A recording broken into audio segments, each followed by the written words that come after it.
দেখুন ফাটানোর পরে কত সুন্দর লাগছিল মাশাআল্লাহ। পরে একটু খেয়ে দেখলাম। আসলে সেই স্বাদ।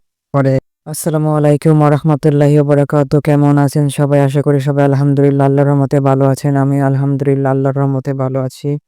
তো নারকেলটা আনছিলাম নানুর বাড়ি থেকে। পরে আব্বাই ছিলতাছিল নারকেল। পরে আমি বলছিলাম, "আমার জন্য একটা রাখেন, আমি ছুলবো না।" পরে আমার জন্য রাখছে তাই পরে আমি ঘর থেকে বাইরে গিয়ে নারকেলটা ছুলতাছিলাম। দেখুন আপনারা ভিডিওটা শেষ পর্যন্ত দেখবেন যত নারকেলটা ছোলা পর্যন্ত দেখুন। এই খোসাটা উঠাতে গেলে এত কষ্ট হচ্ছে। তারপর আবার দাও দিয়ে খোসাটা খোয়ানোর জন্য ট্রাই করতেছি। পরে একটা খোসা যদি নারকেলের সোলানো যায় তারপরে কিন্তু আর এত ঝামেলা হয় না।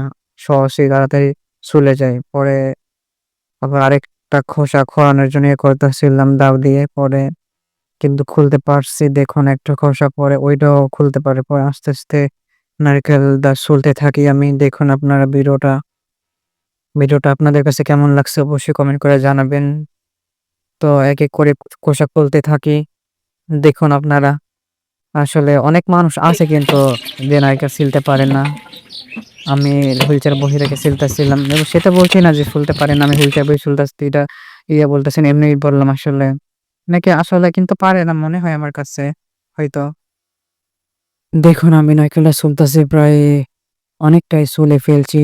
দেখুন আপনারা ভিডিওটা ভালো লাগলে শেয়ার করে দিয়েন।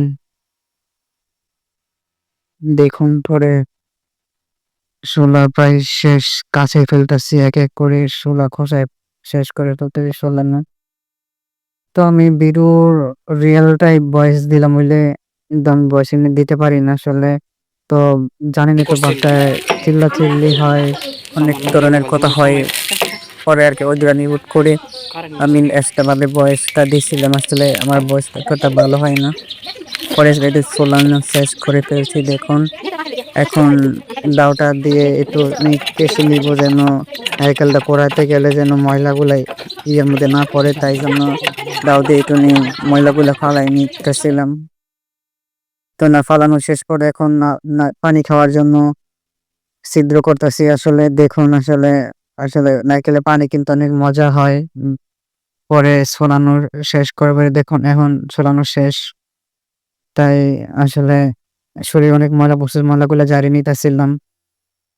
এখন একটু খেয়ে দেখবো কেমন হয়েছে পানি আসলে ভালোই পড়ে। আমি একটা গ্লাসের মধ্যে রাখলাম আরকি পানিটা। এখন পানিটাও শেষ হয়ে গেছে। এখন আমি একটা এই দাউটা দিয়েই এটা ফাটাবো আমি। আসলে দেখুন নারকেলটা ফাটাইতেছি আমি। এভাবে আসলে আমি ওটা ফাটানো থাকি কোনো সময় নারকেল ছিললে। দেখুন ফাটানোর পরে কত সুন্দর লাগছিল মাশাআল্লাহ। পরে একটু খেয়ে দেখলাম। আসলে সেই স্বাদ। পরে একটু খাইয়া পরে দেখলাম ভিডিওটা এ পর্যন্তই। সবাইকে আসসালামু আলাইকুম ওয়া রাহমাতুল্লাহি ওয়া বারাকাতুহু।